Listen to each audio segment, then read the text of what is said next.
everybody, and welcome to Decision Makers, the show where we talk about what it takes to run a community, or in this case, to build a community. We are here today with Murray Parrott, who is one of the individuals and groups working on the new hotel coming into town. And we're going to talk a bit today about how that is going and where we'll see it go in the future. So welcome to the show. Thank you very much, Rain. And I think the first thing that people are going to want to know is, what is the status right now?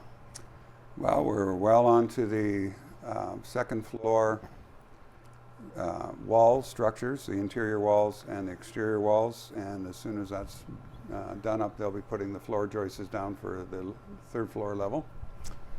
And there might be the question as to why does it look like it's taking so long and all that kind of thing. And the big part is we are doing incredible due diligence. As everybody knows, Murray Parrott's never built a hotel in his life, so this is a lot larger project. And so since 2018, March 18th, we were approved by the province for this tax credit program. And that allowed us to start seeking out our investors. And in the meantime, we have to tour hotels. And in all our touring, you find out what does work, what doesn't work, what mistakes they made, what the staff like to see, and what the staff really hate. And you put all that information together as you're also trying to build the footprint of the hotel according to Best Western standards, according to the building codes, and basically the functionality for your staff and your clients. And with that, yes, it's been even frustrating for me to see all that beautiful winter weather that was, you could almost work in t-shirts half the time.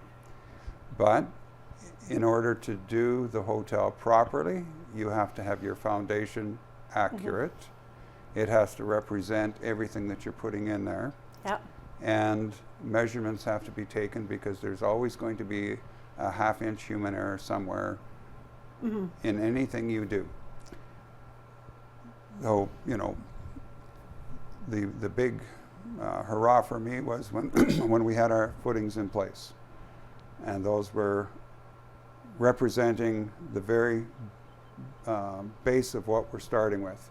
And then what you put on top of those footings is going to dictate what else can go in and where it can go. And when the elevator towers went up, everything had to be measured again.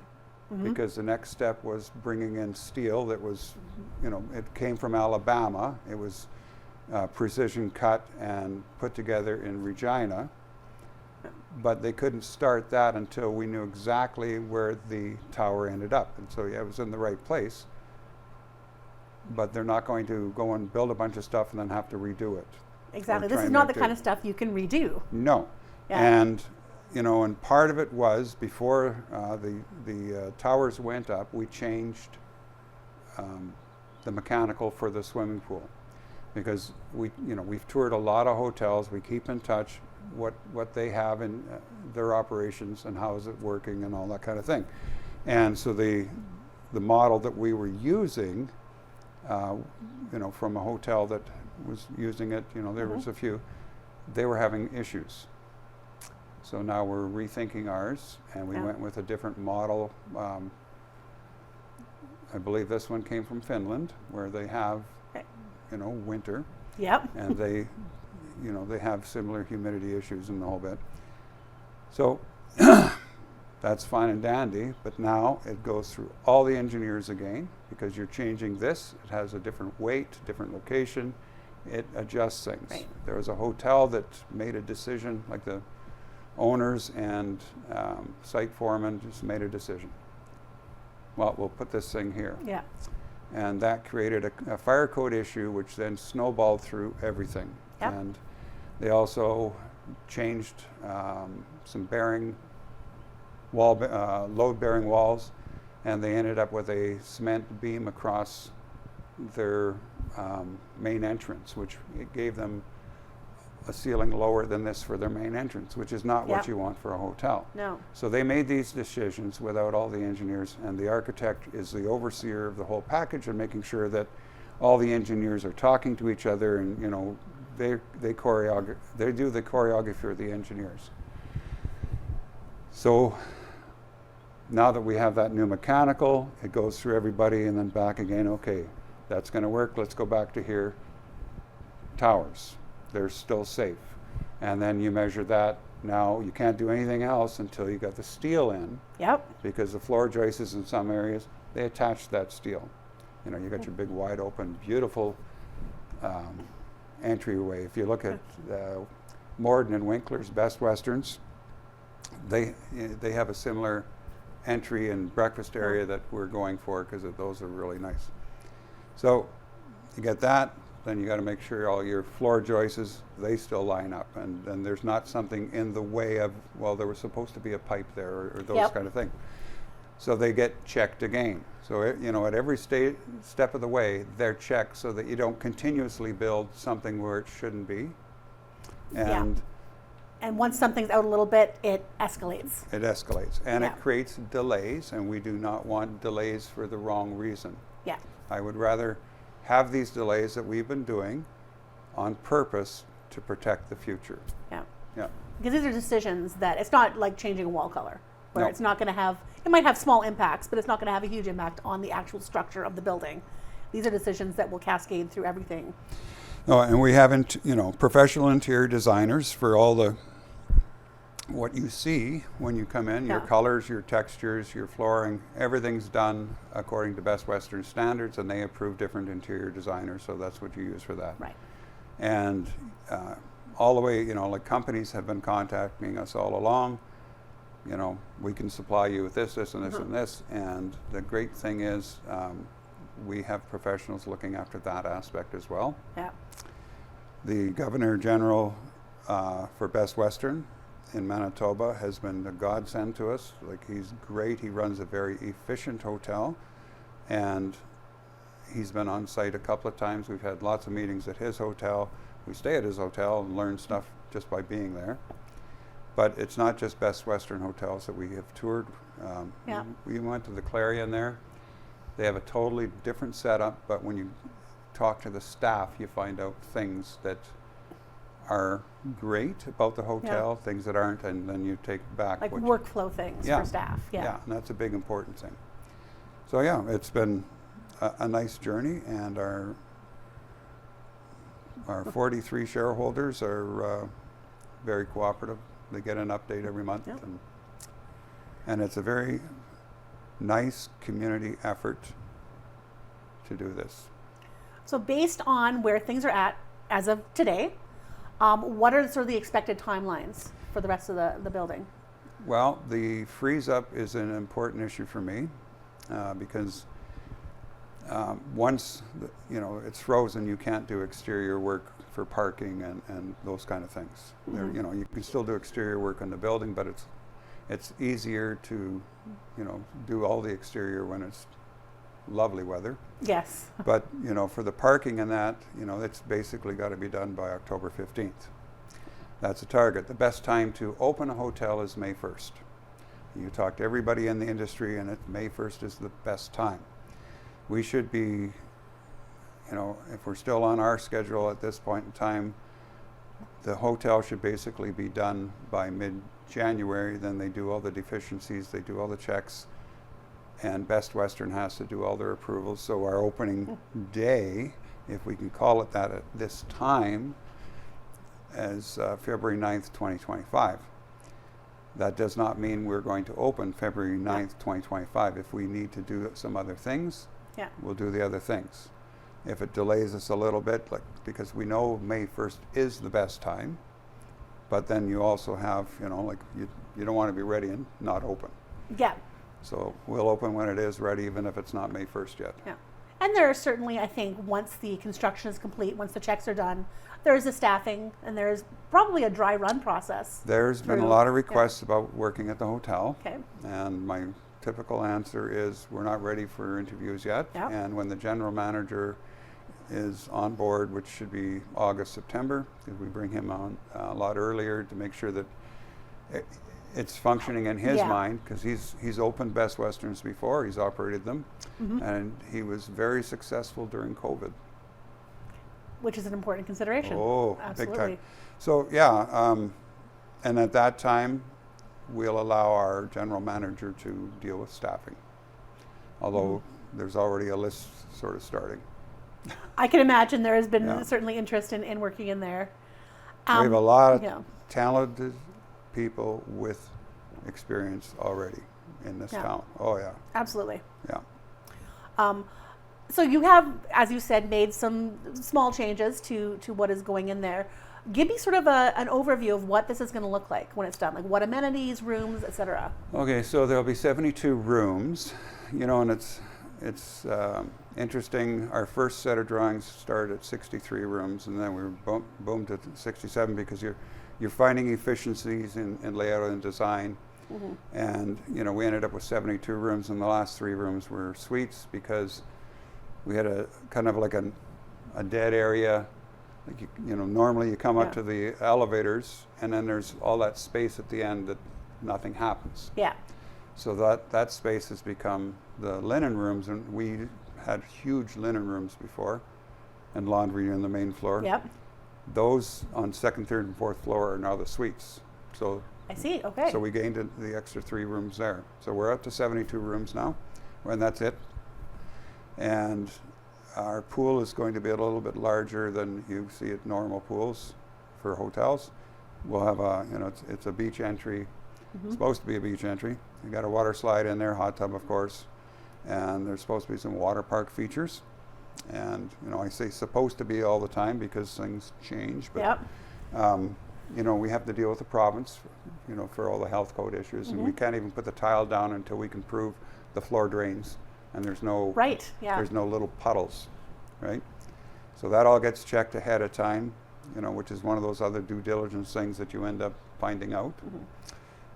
And eventually, phase 2 is a convention center attached onto it, and because we have so much happening in town, we are anticipating that we'll be putting another 16 rooms on top of the convention center. Okay. And you have space sort of set aside for Yeah, that? originally we were going to go to the north, but because of the way we designed the hotel, we're now going to go to the east. To the east. Okay. So that's it'll be basically towards town. It'll be in the northeast section of the hotel Okay. eventually, and then the staging area right now that we put gravel in a year ago or so. We wanted to do that so that construction would have a good place to work from, as opposed to if they were driving on dirt right now, it wouldn't be very pretty. Yeah. So that will be like an overflow parking or large vehicle parking. And we'll have, I think we're having 5 electric vehicle charge stations. We're mandated to have a minimum of 1, but they become all Wi-Fi'd when you go 4. Okay. So when you pull in there, you just, if you scan your card and you haven't registered for a room, it doesn't work. Oh, okay. So it's It only works if you're a customer. that's a slick system. Yes. Well, I mean, it's a concern. I mean, hydro's absolutely hydro, right? is. But And will be an increasing concern, I'm sure. Yeah, and so the greenstone product, which is all that white that you're seeing, has given us 36.5% more energy efficiency. So our heating and cooling will be 2/3 of what we were projecting to start with. Oh, wow. Plus, it allows us That's to significant. apply for these energy efficiency Yeah. grants, which helps out as well. Yeah. So as far as phase 2 goes, without getting too far down that road, is that something you have a timeline for yet, or is that just finish this first, then Phase worry 2 about that? is after phase 1. Okay, so finish phase 1, then worry about that. And again, we're not going to make the decision to put the extra 16 rooms up on top unless we're hitting maximum Right. occupancy all the time. And of course, there is a formula. I got this wonderful spreadsheet Yeah. that we can figure out what our performance level needs to be efficient and to be operable. Now that people sort of know and can visually see this hotel is going up, are you getting inquiries about bringing events, conventions, things like that into town?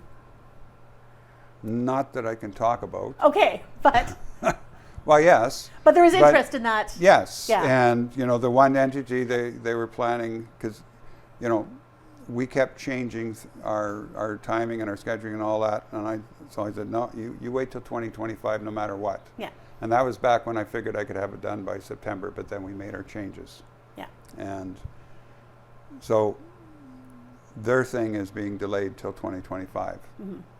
And, like we all know the stories of, people who are having events here in Neepawa. They drive back to Brandon, kids have the pool and slide and all that. So we're providing that opportunity to keep people in town. Yeah, I think that's something that has been very much needed in Neepawa for a long time, because we do have some event facilities here, and well, and and there are a lot of conferences that are still happening now because COVID changed the world quite a bit, but people are finding that they still want the gatherings where they're able to network with each other. Mm-hmm. And we just had our AMM in that's council, but in Brandon. I was just in Brandon. Yeah. Yeah. But anyway, so we got a great group of people. Really, our board is smart people, and they have been making great decisions, and they've been keeping me in line. Yeah. And it really helps to know that you got all these people with their own background and knowledge to put it all together and make the right decision all the time. Yeah. Even though it might frustrate me, they use their expertise to make sure I realize that this is the right decision. Yeah. So that's been good. So I don't make all these decisions. We're one of many. We're a group. Yeah. Yeah. And yeah. What are then some of the key points that you think people might not know about the hotel, or that you want to make sure that people know about the hotel or the process of building the hotel? Well, if you're going to do one of these, a large project, the first thing you got to make sure is that no matter what it takes to get it built, it's got to be able to survive. And we did 2 feasibility studies, one pre-COVID, one during COVID, and then we did another one before construction start. Yeah. And you need to look at all these other different facilities, and communities build wonderful things.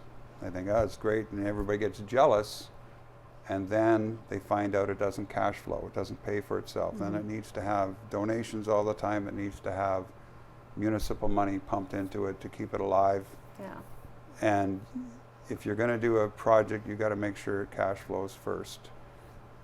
And then you got to make sure that you're going to have enough financial support to do it, and faith in it. And you got to grab the people who are going to stick to it throughout the whole thing. So our group's been going since 2018. Yeah, which is, we're in 2024 now, so this has been a long time coming. Started in 2017. Yeah. But the group started in 2018. Yeah. And it stuck through, and now you're actually seeing the fruits of your labors, really. It was so awesome. Oh yeah, I go there and take it. When that second floor went up, I went up on top there, and I got my taking pictures. Yeah, I was so happy. I know a lot of people were very excited when they saw that elevator shaft or bank or whatever you call that go in. No, my biggest part of the excitement was when the footings were poured. Yeah. And everything else was okay. Yeah, we're doing, but reality just hit. When I did my very first building in town, we were pouring the cement, and all I said to myself, oh my God, what have I done? I've just committed myself to 20, that was a personal thing. The great thing about this is there'll be a board which we sit on for another 3 years, and then elected shareholders become the board, but the general manager runs it. There's a management group that manages the financials of the hotel, and that allows us to step out and just always go and distribute the stress. Distribute the stress. So then you just get to look at it. Yeah. And you don't have to worry anymore. Whereas all these other things, that, like you're still high involvement. Yeah. So, but, and it's not like we're the only people that have done something for the town. The people who had the great idea, and I even found the documents for when the Yellowhead Arena went from a salt mill to a Yellowhead Arena. Yeah. There's documents on that. And the Spring Hill Farms, when those colonies decided, hey, let's put up a hog processing plant, they had vision. And now it's High Life. Yeah, now it's High Life. And, there are so many great entities in town that people don't even realize there were people that made those decisions. Yeah. There were people that put faith in the community to do those decisions. And we need those people to keep doing that for our community. Yeah, these things don't grow on their own. And people have to accept change. Yes, that could have been great soccer fields out there forever. They used to play baseball out there as well. We had the musical ride out there. Yeah. But what's better for the town? Yeah. And now we have a housing development there, a hotel going up, and there is space there still available, commercial space available. So what would you then say to other developers who are looking at Neepawa's location to come? You might think we have too many restaurants, but we need we need so many more. I've always wanted to see more of a mom and pop restaurant that, made pot roasts and Sunday roast chicken with potatoes and gravy, and